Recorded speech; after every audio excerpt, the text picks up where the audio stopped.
Hello, everyone. Thank you for joining us today. My name is Oksana, and this is Education USA Virtual in Eurasia and Central Asia. Just to remind you that our advising services are fully virtual, and we provide individual and group advising sessions, undergraduate and graduate application guidance, essay review support, and virtual workshops for interested students. I also would like to mention that our group advising sessions are also available for both undergraduate and graduate students. So if you're interested in any of them, scan the QR code and register for the next session. And today I'm glad to introduce our new topic about funding graduate school, assistantships, fellowships, or scholarships, like what to choose and what is the best for you. Today, our guest, Madina Akhmetova, will tell us about what is the difference between these words and how to choose the best option and fund your education in the United States. Thank you, Madina, for joining, and the floor is yours. Thank you so much, Oksana. Hello, everyone, and welcome to the Funding U.S. Graduate Degree webinar. I'm really excited to be here today, and I hope the next hour is going to be very useful and productive for you.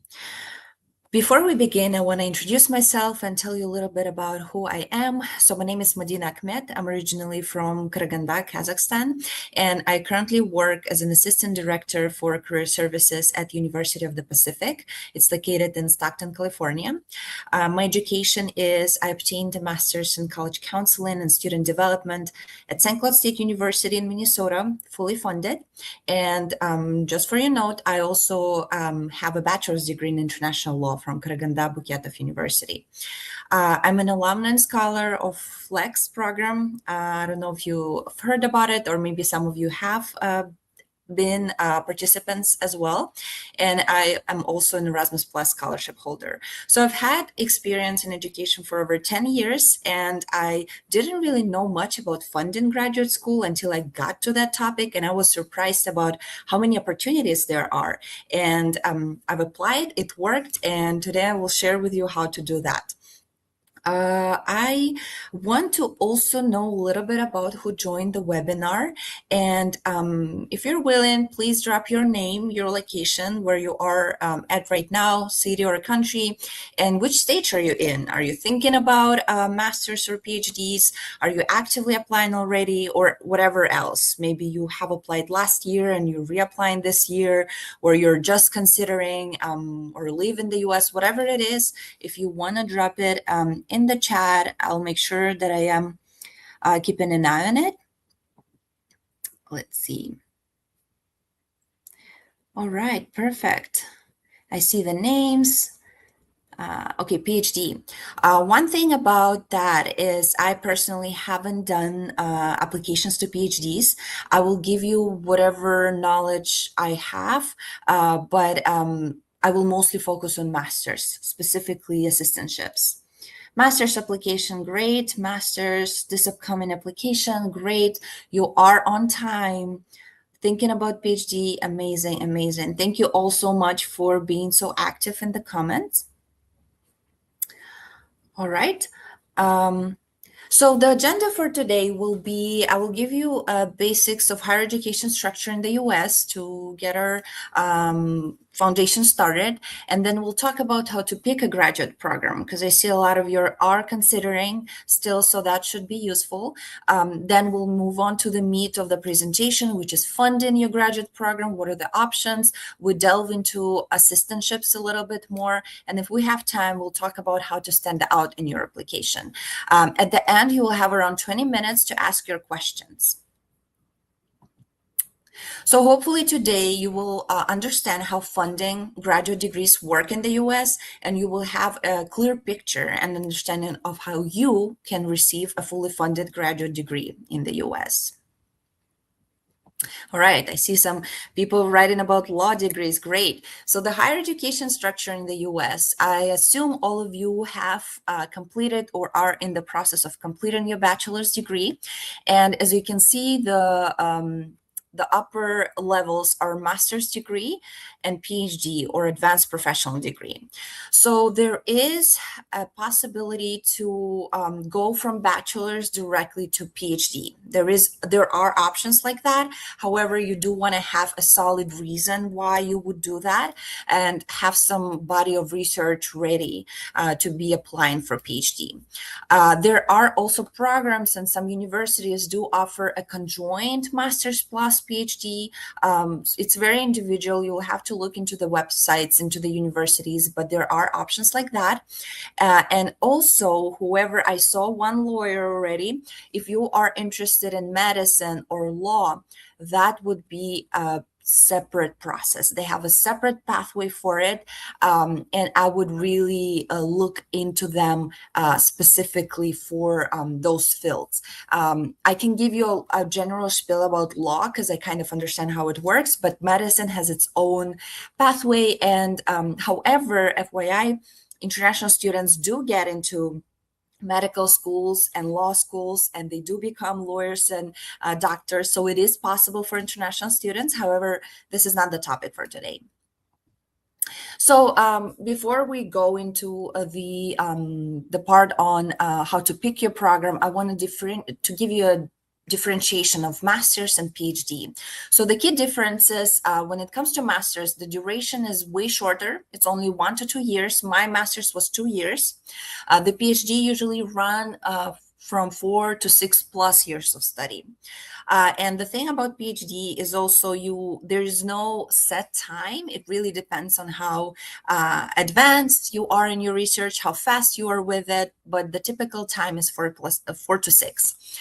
The master's degree, it focuses really on professional specialization and advanced knowledge in your field, but very practical approach. Whereas PhD focuses on research, contributing new knowledge. So it's research heavy. When it comes to master's, you might have a project at the end or a capstone project. Some master programs also do theses. However, in PhD, it's only dissertation, public defense. It's very heavy in research, as I mentioned. And I would say your career prospects would also differ. Not much, but for masters, you will be more well positioned to work in leadership in whatever industry you have, or professional practice. It will give you that boost, and it does give you a boost in the salaries as well here in the US. But when it comes to PhD, it's more for academic research roles, if you want to be a professor, or very highly specialized roles. It's not only limited to academia and research, but it does imply that that's going to be your main responsibilities at your future work.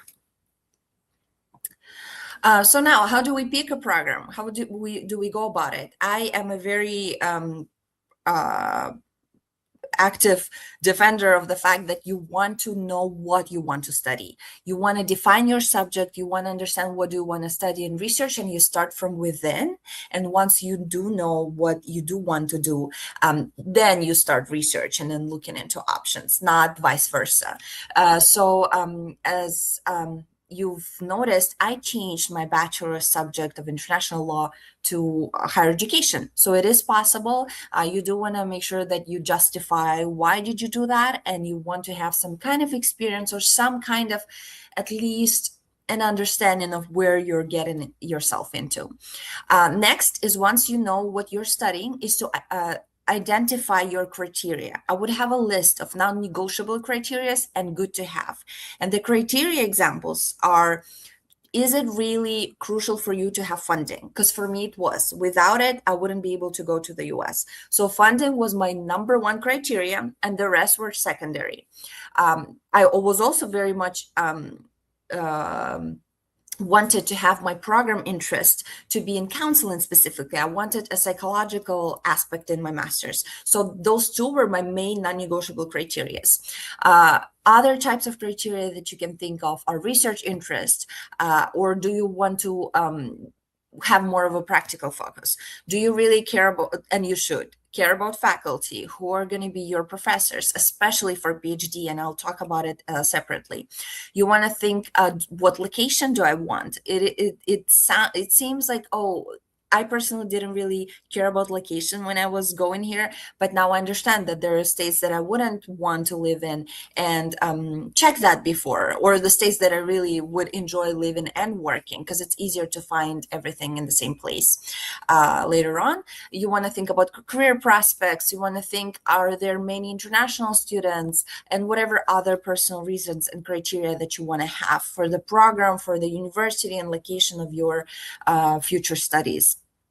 So once you identify this criteria, you will have a very clear filter on how to look for programs. And when it comes to master's and PhD, please keep in mind that we are paying attention to programs, not universities or schools. We're looking into programs because those will define how your studies will go. So look into, do you like the program description? Who are the faculty? What do their alums do?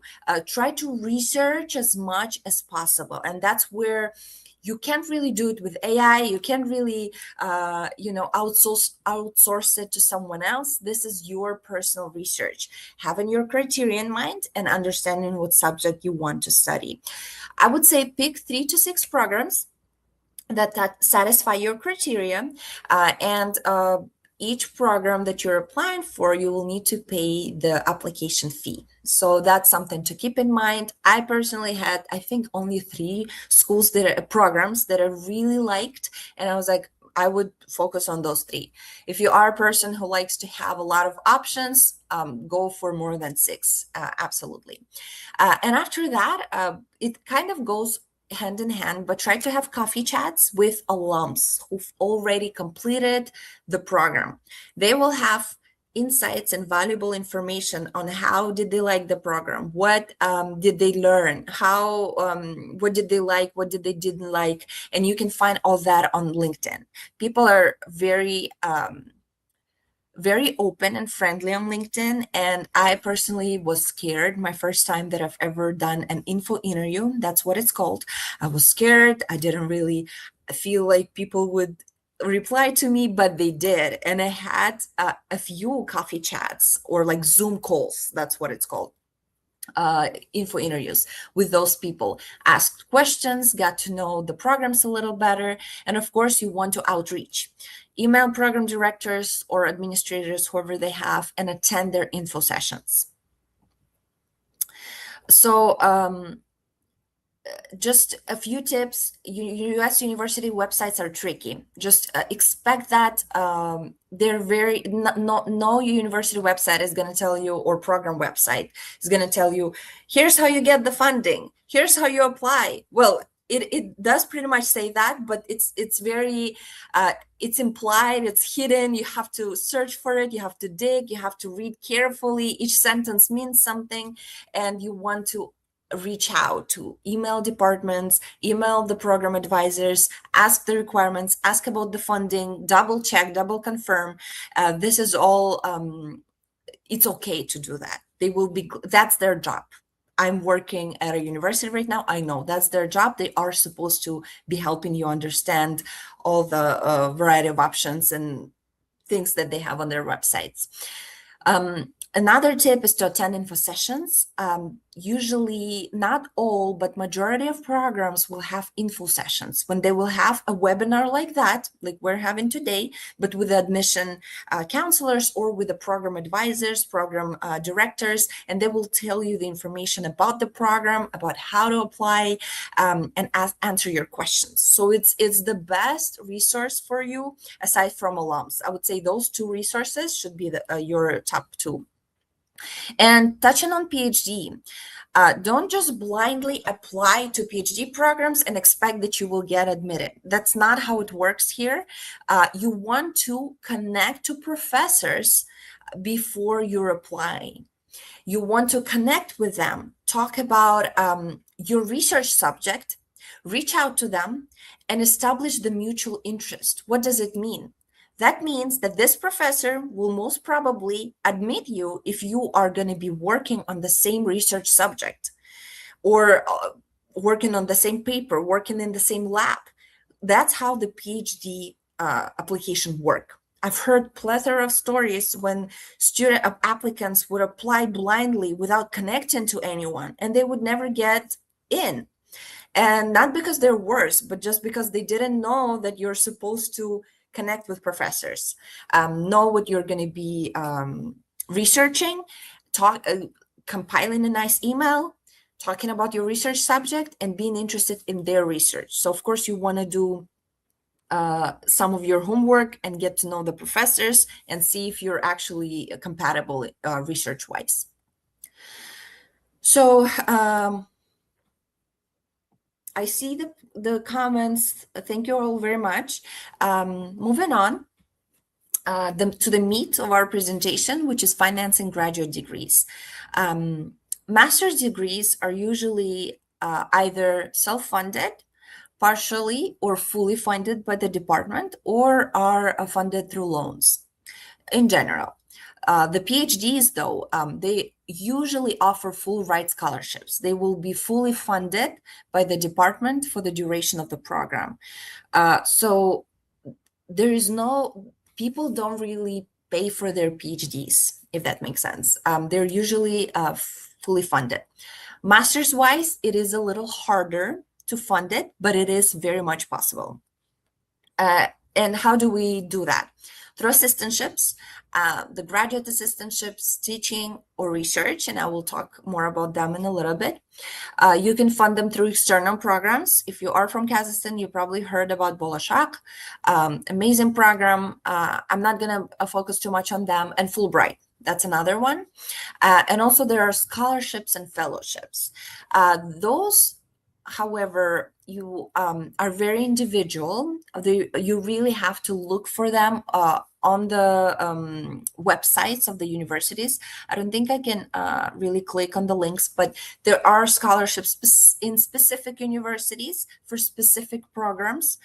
There are fellowships also, for instance, for STEM, women in STEM specifically. So there are different types of scholarships and fellowships that you have to search individually for your program, for your industry, for your subject. And sometimes they can be not, you have to really look carefully. They can be just partially funded. It can be a grant of $2,000. It can be fully funded too, which are more rare. Same goes for fellowships. And those can be applied both to masters and PhDs.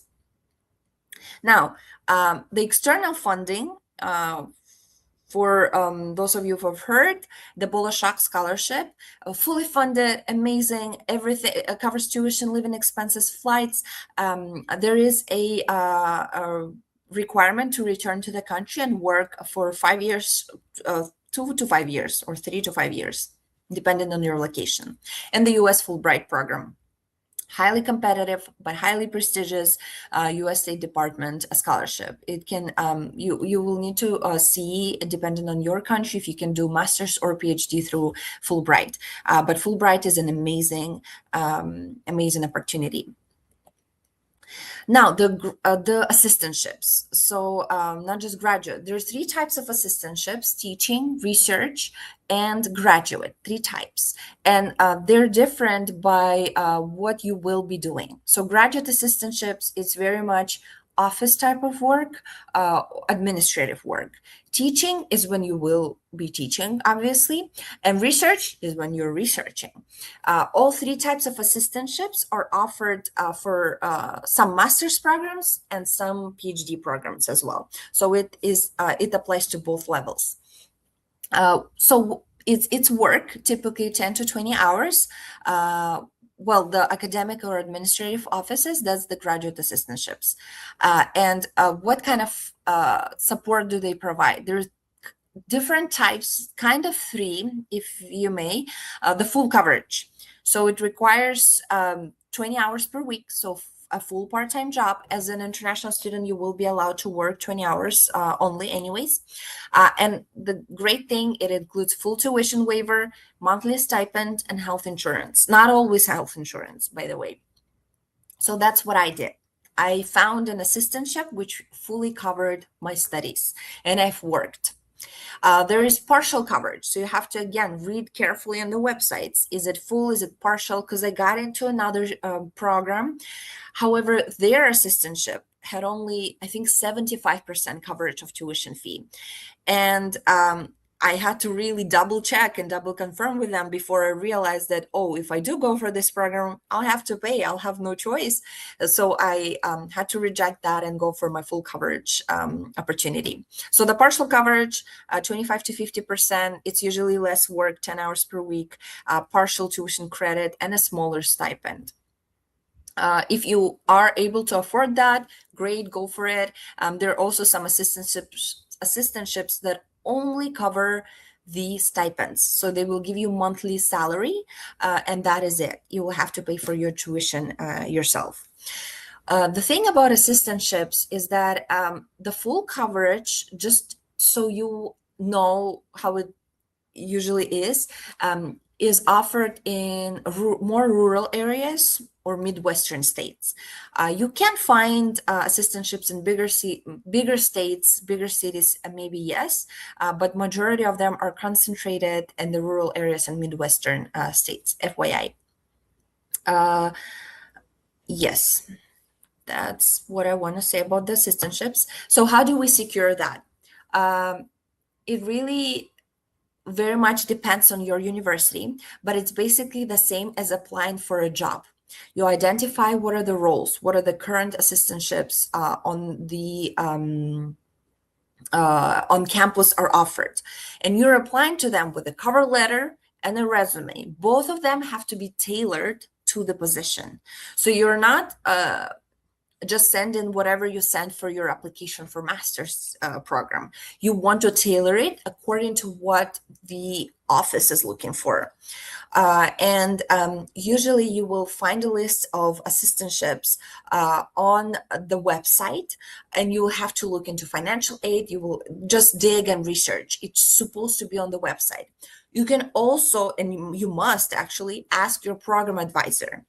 Once you start applying for programs, hey, do you have great, you ask questions about the program, great. Now talking about the funding, I was wondering if your university offers full coverage assistantships, graduate teaching or research. Will you be able to share resources with me? So that's one way, and also another is to find it yourself on the website. And the benefits of it, aside from getting full tuition or partial tuition, whatever your situation is going to be, is you are getting that US work experience. That is already a great benefit on your resume when you will be looking for a job later on in the US or outside of the US. You already have been working towards your experience. And know that they are also highly competitive. So try to stand out, try to, again, tailor your cover letter and resume. So I personally worked as a career services graduate assistant, and this position prepared me very well for my future job that I have right now. It gave me a huge advantage among other candidates from the US. And the idea here is not only to get that to get a job in the US, right? This is not the goal of getting an education in the US in general. The goal would be to have that experience, to get a chance to work at a university, in an office on campus. It is very rewarding, it is fun, it gives you all those soft skills that you will need for your future career. My case, since I did study college counseling and student development as my subject, it directly related to my degree.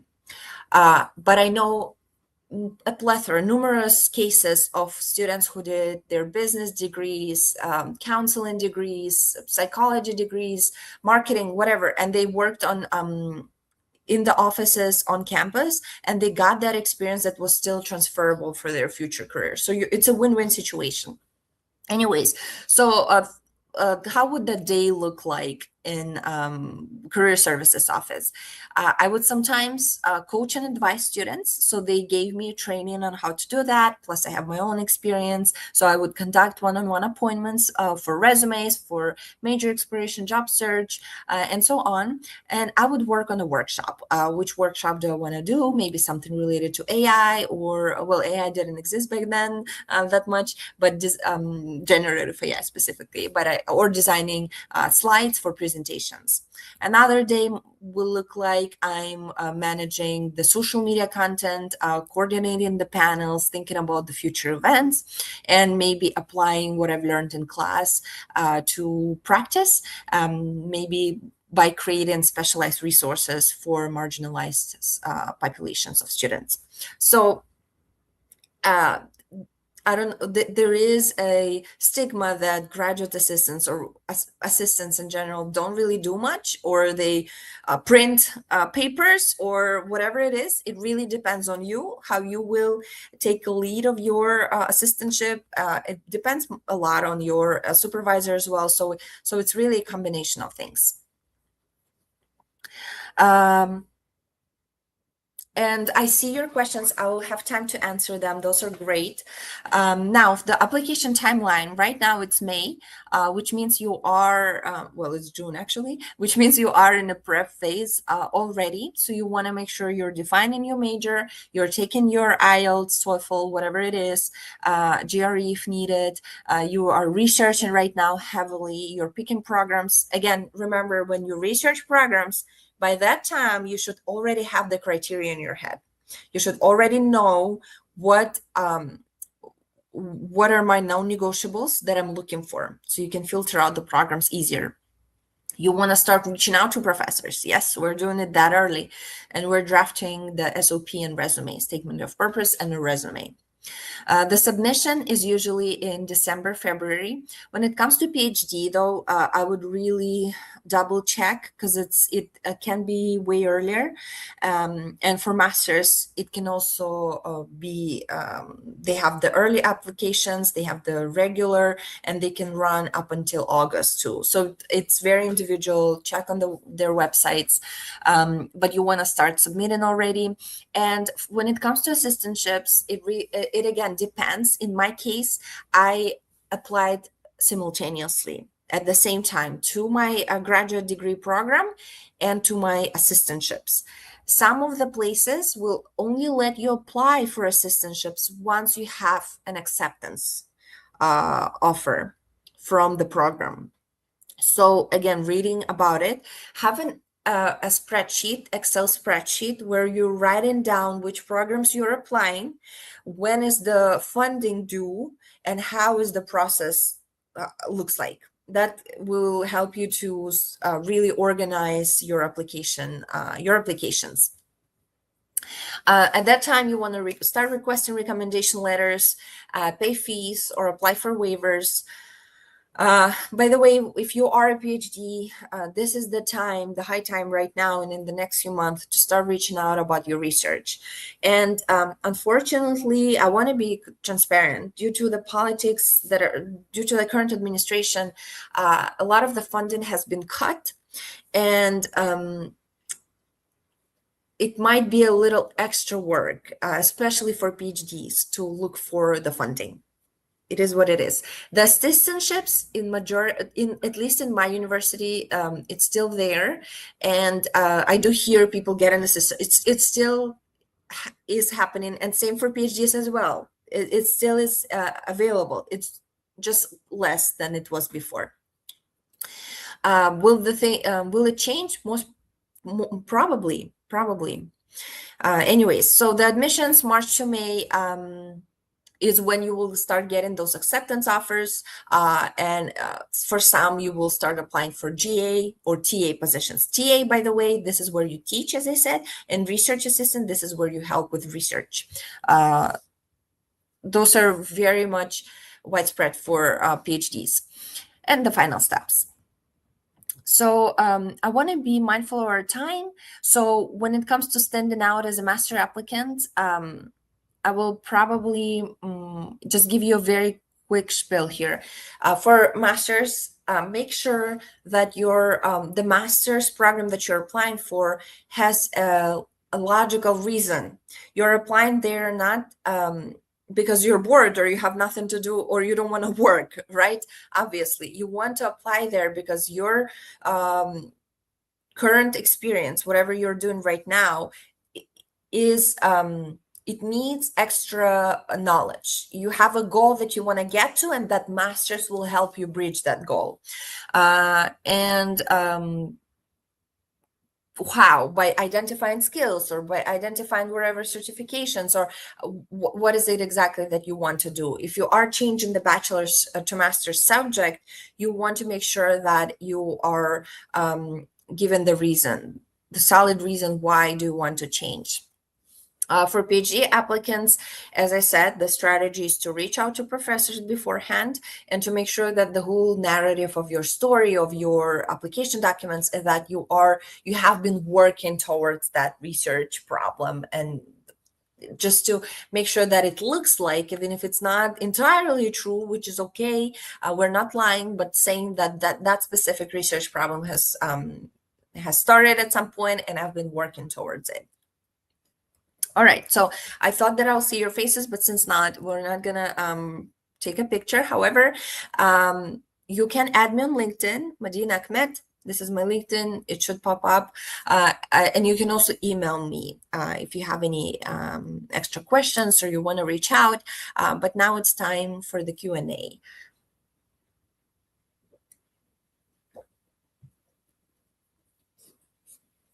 Thank you so much, Madina. And yeah, I think we can move to our questions. I actually checked the chat and we can start from there. And I will try also to show you the question on the screen so it's easy for you to read them. And the first one is how to find assistantship on the website. Yeah, this is a great question, and I saw it while I was presenting, so I did give you an answer. But when you go, it really depends. I would show you how to do it live, but if you go on the websites, it might come up at the financial aid category. It might be a hyperlink when you're looking into your program, the financial help or whatever it is called with the word finance, and the hyperlinks to whatever the options. It can be fellowships, it can be scholarships or assistantships. And as I said, the best bet is also to reach out to folks directly, to your program advisors, program directors, and ask them, what are the assistantships available to all students? And just know that it will not look pretty. It will not look like it's, oh, here it is, here's what we have, we'll give you 100% of tuition coverage. It will be very subtle, and you will have to really figure it out yourself in a way and double check, does it really pay for the full of the tuition, what kind of stipend it is, but the numbers are usually there too, and in PDF files, as I remember now. Yeah, that's great. Thank you so much. So the next question is how to combine this work and studies without sacrificing either. That's an amazing question. I love it, Adam. I have Adam. I think I have Vladimir is writing that at Vanderbilt they ask for email and they send PDF handouts with info about the programs. Exactly. Sometimes it is like this. It's not as technical, as tech savvy as you would think. You will have to dig and ask extra. All right, so how to combine the work and studies. The good thing about it is that your offices know that you are a full-time student. They know that you, first and foremost, you are a student, and only then you're a graduate assistant. So I personally wanted to really work as a graduate assistant, and I asked for things that I can learn and that can help me later on. Sometimes graduate assistants, if they have very heavy study load, they would do more of an admin tasks. They will answer emails, they will help around the office, they will have whatever with the logistics and organization of events. So it is possible to balance 100%. I was also worried about it, but once I got into it, I was like, oh, it is very much doable. It's the load is evenly distributed, and I even had time to work out, to go to the gym. So you can always negotiate. You can always talk to your supervisor, because they do understand that. I hope that helps. Yeah. Yeah, that's great. Thank you so much. So, how likely it is to find full coverage GTA, GRA in Western states like California, Washington, and Oregon? Yeah, so I can't give you the exact number or the percentage of possibility, but likelihood. But I would dig and research, honestly, because a lot of universities, they do offer partial coverage. If you are able to afford your studies with that, then definitely you can find something in California, Washington, and Oregon. But just go and research, I would say. My university that I work at right now offers full assistantships, but only to specific degrees, to specific programs. So it is possible to find. It's all about research. And Yeah. it's great that it's good that you know that you want to go to the Western states, but do make sure to learn how to drive before you come. Great. Thank you so much. Okay, so the next one is I finish my bachelor's next year and plan to apply for master's next year as well. Would it make sense to study for one extra year applying to master's in Ukraine or gain work experience instead? Mhm.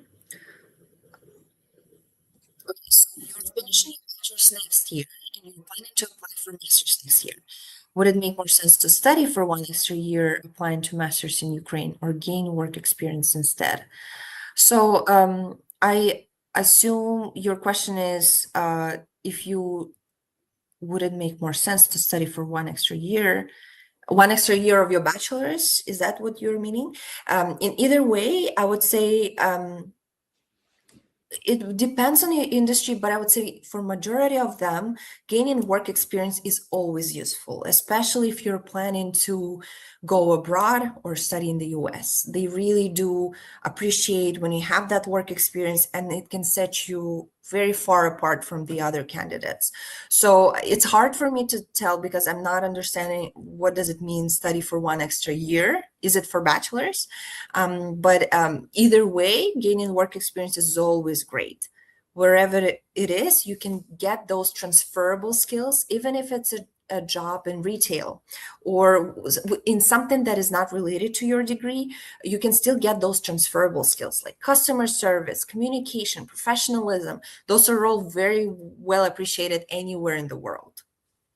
Yeah, and I would also add maybe you need to start the preparation for masters a bit earlier if you don't want to spend one more extra year of studying, like getting master's degree in Ukraine and then applying again to United States. Mhm. Maybe it's better to start it earlier, like maybe Yeah. like already. Yes, Yeah. yes.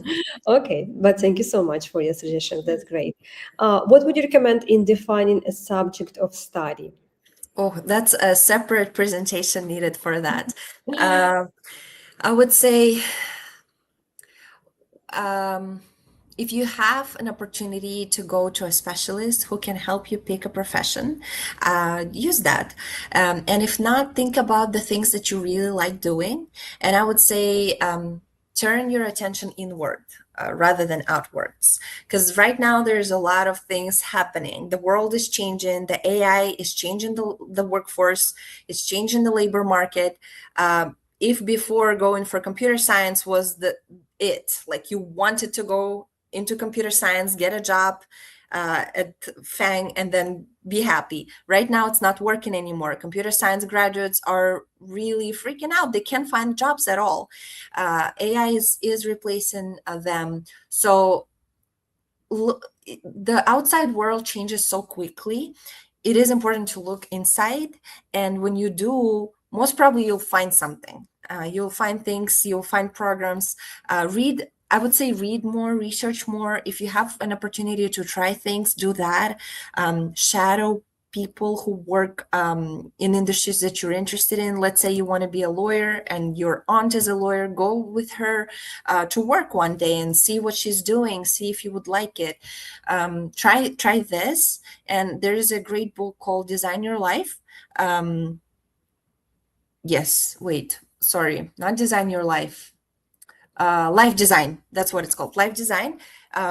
Try and get the techniques and ways to go about choosing your profession from there too, because it has way more recommendations than I can give you right now.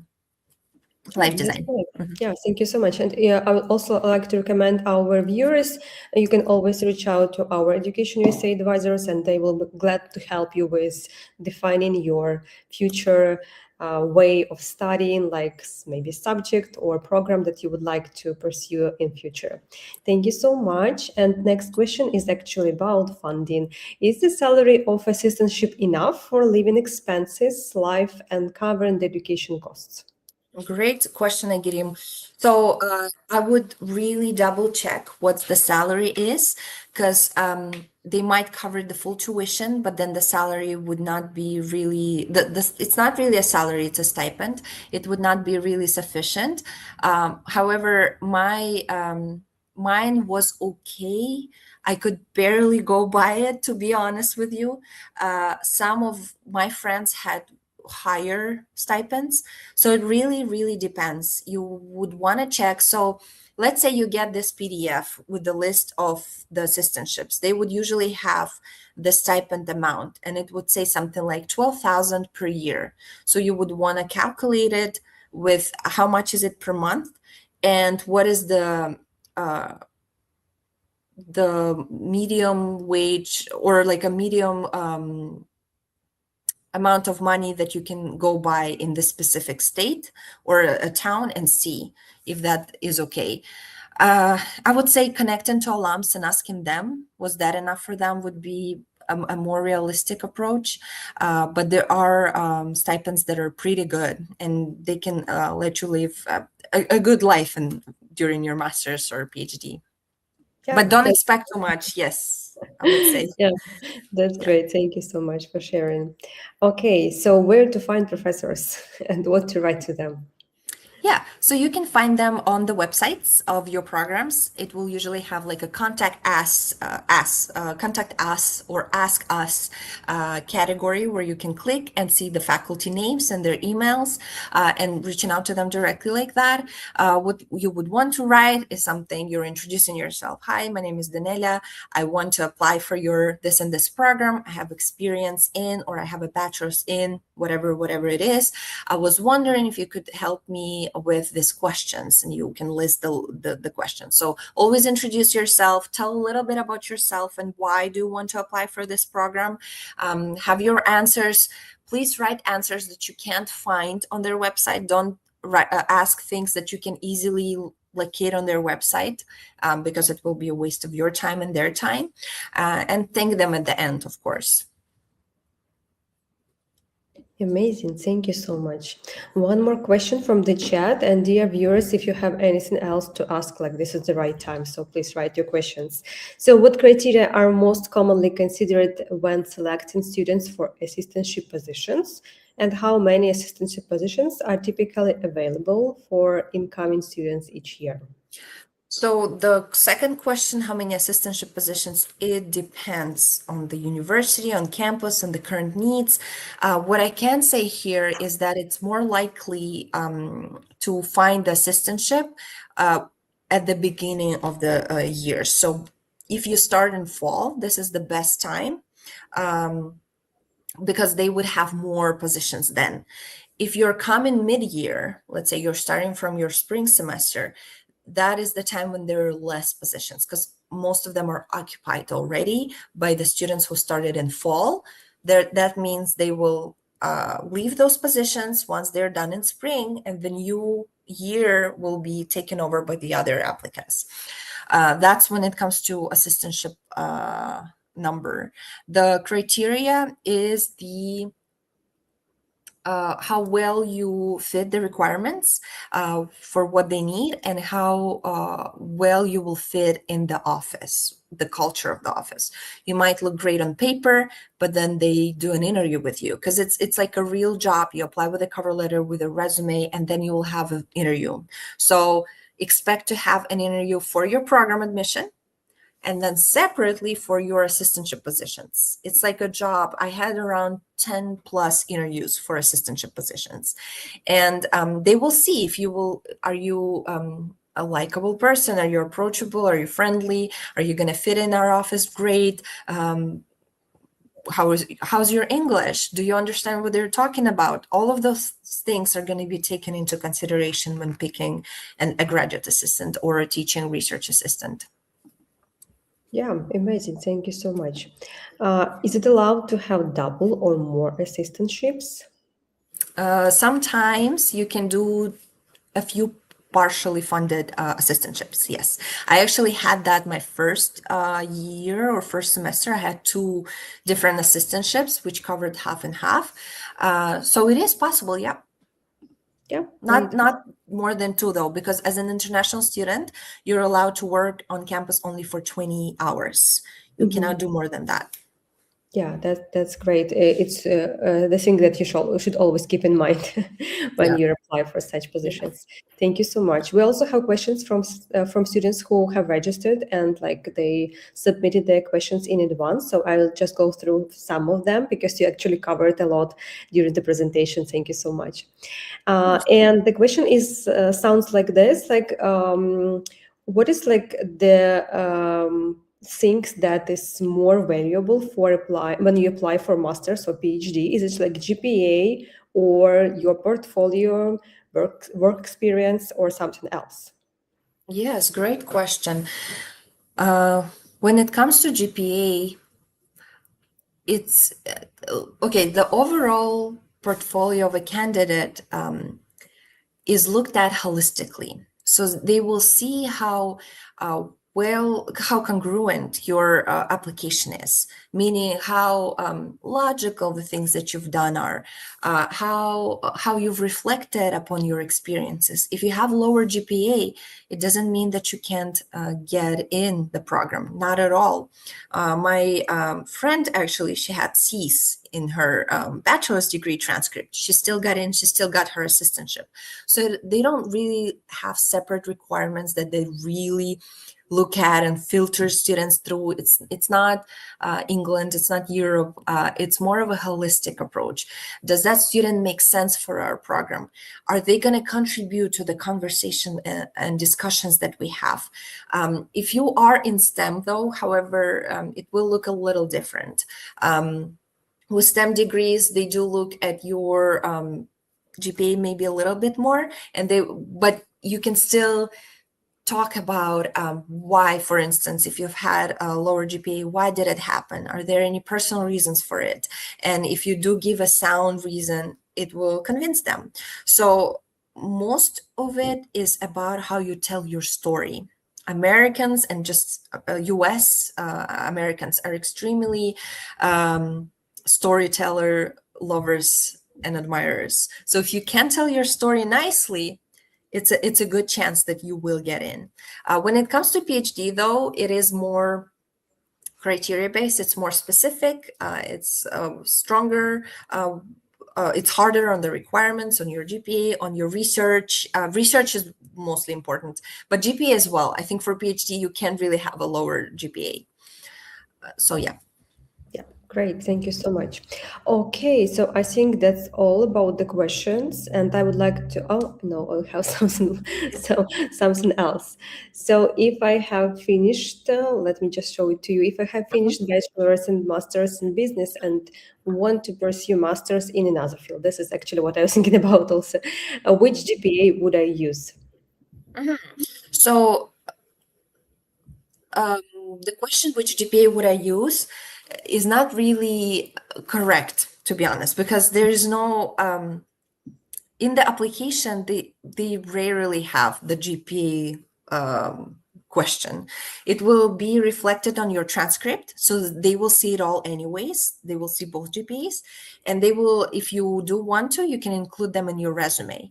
If your GPA is more than 3.0, then you can include it in your resume. If it's less, I would omit it. I wouldn't write it there, but they will still see it on your transcripts.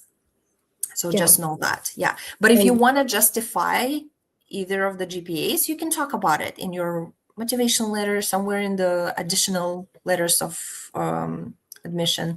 And then there's a question from Adam. I see. Is it true that a teaching and a research assistantship? yeah, Yeah, sure.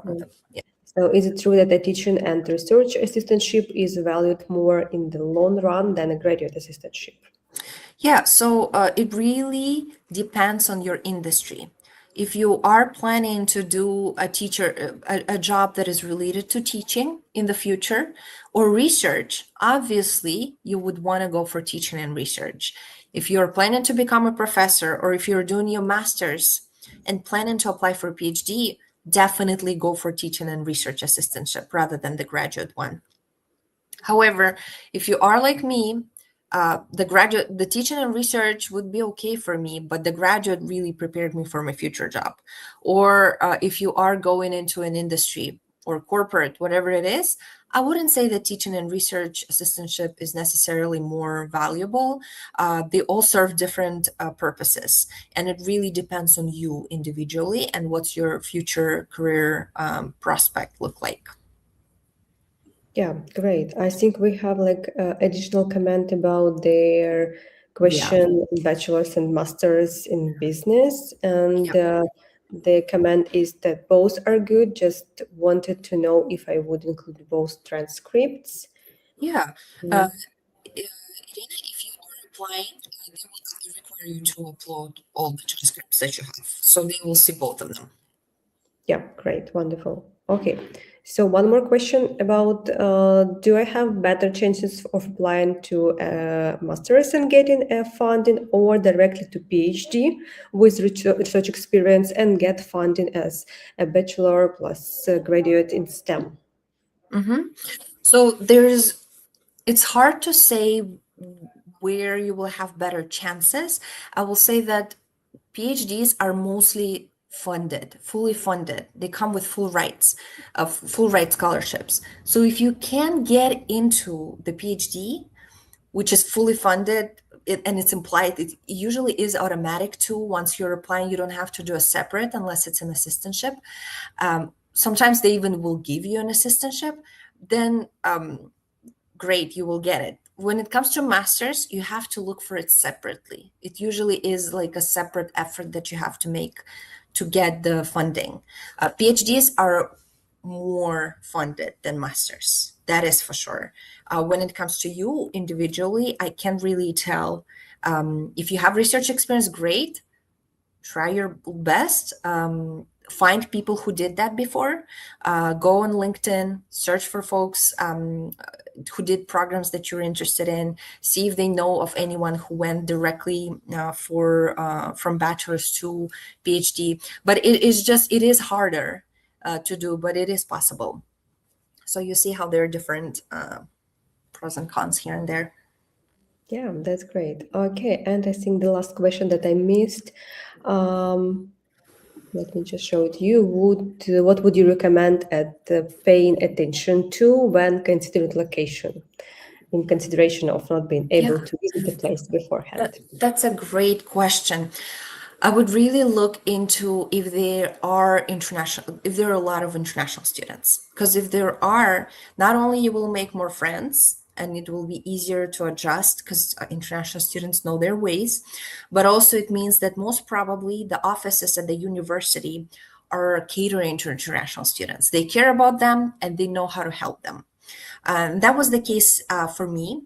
My universities was full of international students. I would say they had probably more international students than locals at some point, and their international office was extremely friendly. They helped us out in all ways.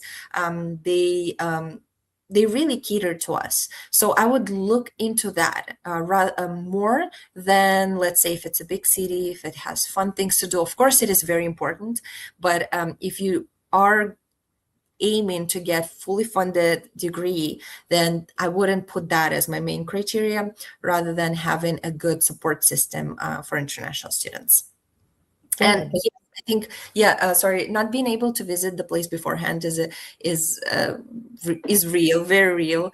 I would say talk to people, try to network with alums, and they will give you a better insight. What was it like to live there? Ask questions, be prepared, have a mindset of, I'm not going into a fairy tale US.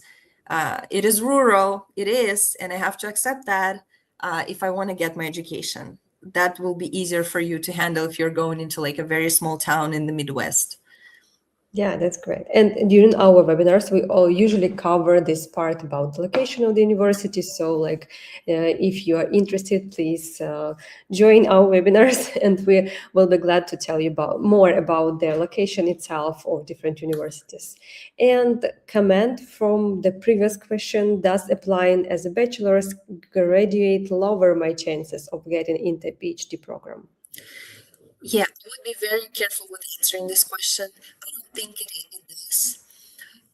As long as you can really show that you fit the requirements. If you can show it, if you can prove it, you've done your research, you have amazing GPA, you have this great, not just GPA, I mean, portfolio in general.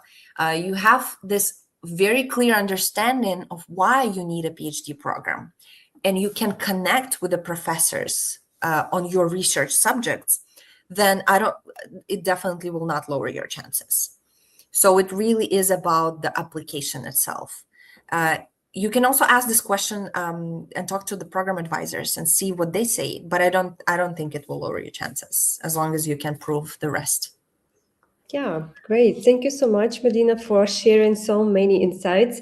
And it's always valuable to know, like from your personal experience, how it works.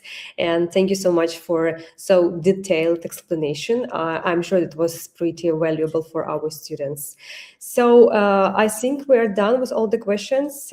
Thank you so much for your participation. So far, we had 40, even more than 40 participants live, and I think this is great. Thank you so much, Medina, once again for joining, and for maybe like the last comments for our participants. Absolutely. Thank you all for joining today. The fact that you have logged in, asked me questions, you're already well on your way. Getting funding is tricky. It's not easy, but it is very much possible. And I've done it. So you can do it. Sorry for the cheesy line at the end, but it is what it is. And you can always add me on your LinkedIn, email me. I'm very open to making friends, talking to people, and sharing my experience. Thank you so much, Oksana, for Thank giving you. me that Thank you so much, opportunity. everyone, and see you during our next webinars. Bye-bye.